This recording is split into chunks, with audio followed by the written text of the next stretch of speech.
Hi everyone. Today we'll talk about and give you an overview of the CFE examination, which is the final examination held for the CPA Canada designation. So this CFE exam is basically divided into 3 days. So you are basically giving an exam on 3 consecutive days: day 1, day 2, and day 3. So day one is evaluated separately, and day two and day three are evaluated in combination. When we talk about day one, so day one is a 4-hour exam. The number of case tested, if you see on the screen, is one case. What it means is there will be one corporation, the facts of which will be given to you, and there will be multiple questions that are asked just based on that one case. So just one company, but you have to sit on the case for 4 hours, and the competency or the focus of the exam is situational analysis or strategic decision making. What it means is you are not tested on tax, financial reporting, management accounting. None of these technicals are tested on a day one exam. However, you are basically put into the shoes of a business man, or a business owner, and you are making strategic decisions based on that. Consider, you are given a position of a CPA of a corporation, and the corporation is actually looking to invest in certain projects, project A or project B, and wanting to invest say $10 million. In which project it should actually invest. So there is no financial reporting issue here or taxation issue here. There are, however, that is not tested on day one. So the focus area for you to clear actually the day one exam is for you to complete all the AOs or assessment opportunities or the questions that you are actually tested on a day one exam. And that is the reason that Ravneet said that day 1 is evaluated separately, because it is a separate exam. Now, when he says that day 2 and day 3 are evaluated together, what that means is that, for example, if there's a student who cleared day 1, Yeah. good. He doesn't have to write day 1 again. But if that student cleared day 2, but he did not clear day 3, Yeah. in that case, in the next attempt, that student, because he cleared day 1, he will not have to write day 1 again. But because he didn't clear day 3, he will have to write both day 2 and day 3 in the next attempt. Right. So that is what we mean when we say that day 2 and day 3 are evaluated together. Right. And it makes sense for these two to be evaluated together.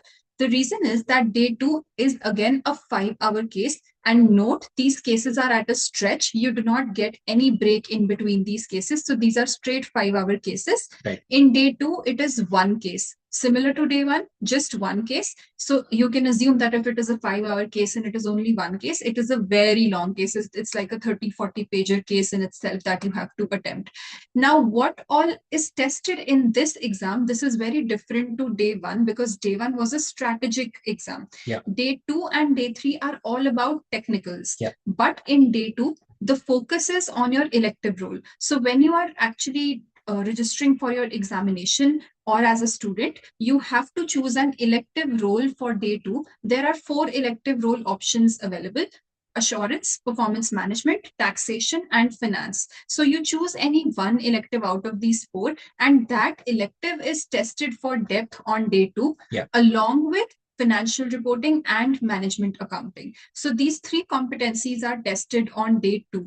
And the objective of day 2 is to achieve depth in your elective and also in any one of either financial accounting reporting or management accounting. So by depth, you mean you have to show and depict a level of detail when you write your responses on day 2. Yeah. So when we talk about day 3, that is the last leg. Once you're done with day 1, day 2, when you actually reach day 3, to be honest, you are pretty exhausted already. But still, you have to get in, spend those 4 hours. It is very different from day 1 and day 2 in the sense that on a day 3, you get 3 cases and not one. What we mean by that is you are given facts of the case for 3 different corporations or companies.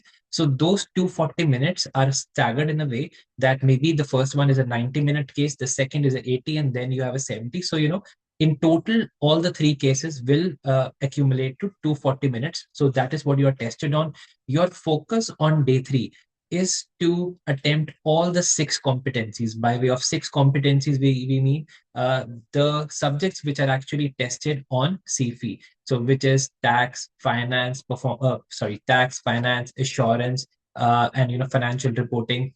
So management accounting. So there are six subjects in total: yeah, financial reporting, management accounting, then your assurance, then there is taxation, finance, and strategy and governance. right. These are the six competencies in total.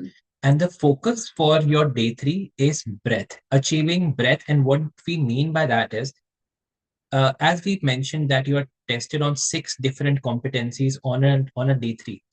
There may be a student who may think that, I am okay with day one, day two. However, on day three, when taxation is actually tested, I don't want to read taxation. There may be a couple of questions. I will just skip that and I should be okay. But that student will actually not be able to clear because he was not able to show breadth or basically reasonable competency in all the different subjects or competencies which are actually tested. So the expectation out of you as a potential or a future CPA is that you should be knowing all the different subjects at least with some reasonable with some reasonable competency. As Guneet was mentioning, on a day two, you need to show certain level of specialization or skill for your elective. Consider you chose assurance as an elective, you need to show that skill on the day two. However, on day three, the objective or the expectation out of you is not to show that level of depth. However, the breadth that you know different subjects.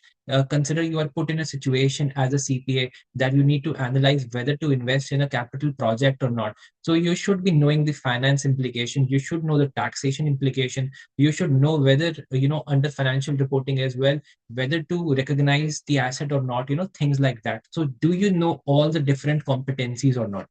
So yes, that's what that was about this video. If you're somebody who's starting their preparation for CFE in this year or the coming years, please feel free to reach out to us. Thank you very much.